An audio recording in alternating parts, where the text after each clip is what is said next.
Bismillahirrahmanirrahim. Assalamualaikum warahmatullahi wabarakatuh.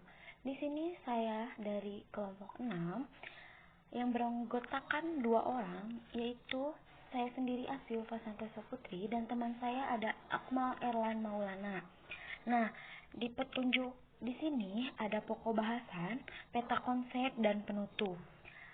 Di dalam pokok bahasan ada KI, yaitu kompetensi ilmiah.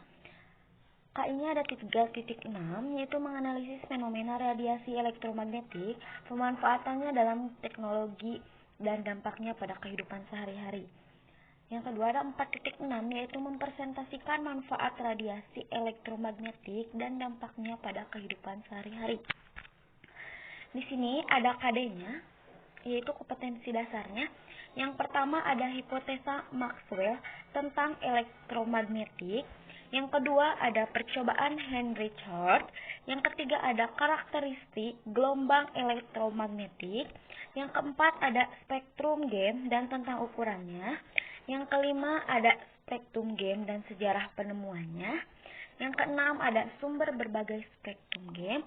Yang ketujuh ada pemanfaatan radiasi berbagai spektrum game. Yang kedelapan ada bahaya radiasi berbagai spektrum game. Nah, di sini akan dijelaskan oleh saya sebagai pemateri 1 dan nanti akan dilanjutkan oleh teman saya yaitu Akmal Erlan sebagai pemateri 2. Baik, saya akan membahas peta konsep saja dulu. Peta konsep di sini ada hipotesa Maxwell tentang elektromagnetik. Yang kedua, percobaan Henry Church. Yang ketiga, ada karakteristik gelombang elektromagnetik. Yang keempat, ada spektrum game dan tentang ukurannya dan sejarahnya. Yang kelima, ada sumber berbagai spektrum game. Yang keenam, ada pemanfaatan radiasi berbagai spektrum game. Dan yang ketujuh, ada bahaya radiasi berbagai spektrum game. Nah, di sini akan dijelaskan oleh 2 orang. Yang pertama, saya akan menjelaskan. Yang kedua nanti dilanjutkan oleh Akmal Erlan teman saya. Baik, di sini saya akan menjelaskan pengertian radiasi elektromagnetik. Radiasi elektromagnetik adalah kombinasi medan listrik dan medan magnet yang berosilasi dan merambat melewati ruang dan membawa energi dari satu tempat ke tempat yang lain. Nah, nanti cahaya yang tampaknya adalah salah satu bentuk dari radiasi elektromagnetik tersebut.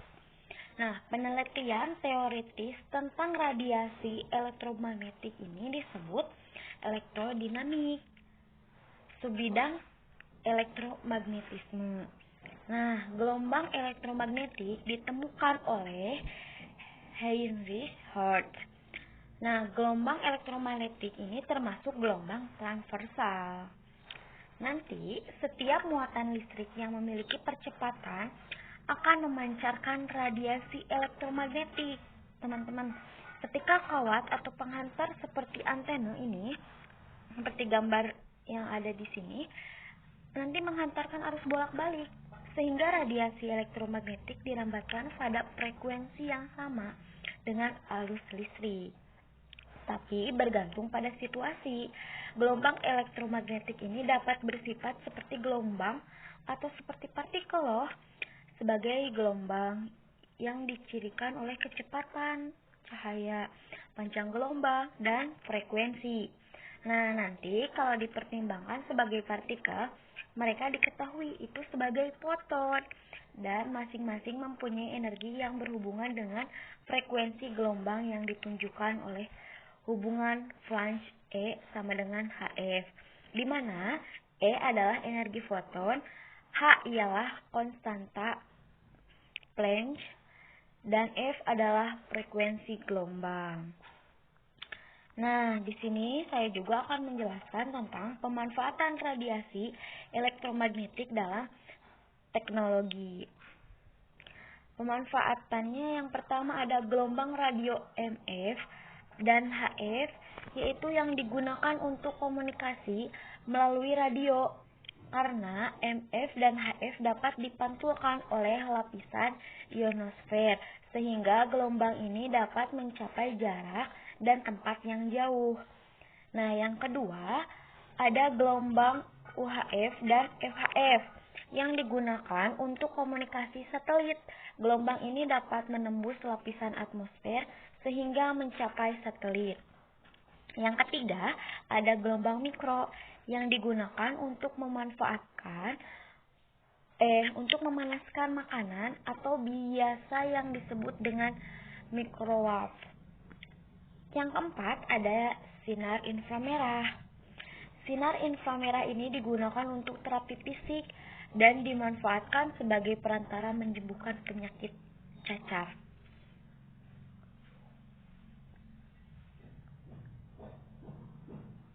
Nah, yang kelima ada sinar ultraviolet yang dimanfaatkan untuk proses fotosintesis pada tumbuhan. Yang keenam ada sinar X atau röntgen yang dimanfaatkan pada bidang kesehatan, yaitu memotret organ-organ dalam tubuh manusia seperti tulang, jantung, paru-paru, dan melihat organ dalam tanpa dilakukannya pembedahan. Nah, yang terakhir ada sinar gamma yang dimanfaatkan dalam dunia kedokteran untuk terapi kanker. Nah,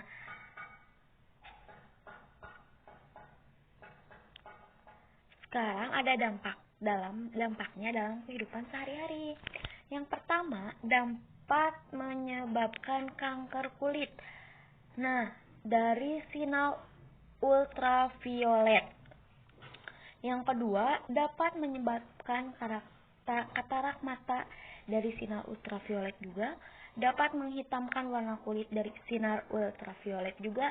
Dapat melemahkan sistem kekebalan tubuh sinar ultraviolet, dapat menyebabkan kemandulan dari sinar gamma, dan dapat menyebabkan kerusakan sel jaringan hidup manusia dari sinar X dan terutama dari sinar gamma.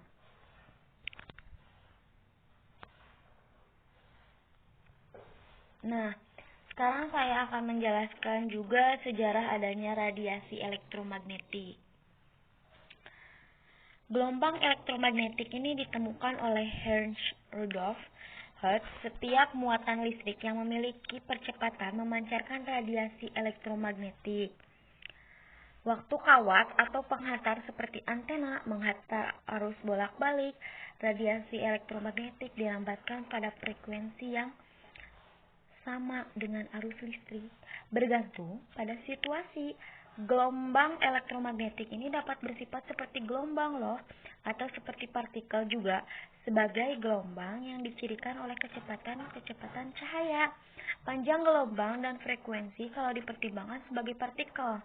Mereka diketahui sebagai foton dan masing-masing mempunyai energi yang berhubungan dengan frekuensi gelombang, ditunjukkan oleh hubungan Planck sama dengan Hf, di mana E adalah energi foton dan H ialah konstanta Planck dan F adalah frekuensi gelombang. Einstein kemudian memperbarui rumus ini menjadi E foton sama dengan Hf. Nah, sekarang ada hipotesa.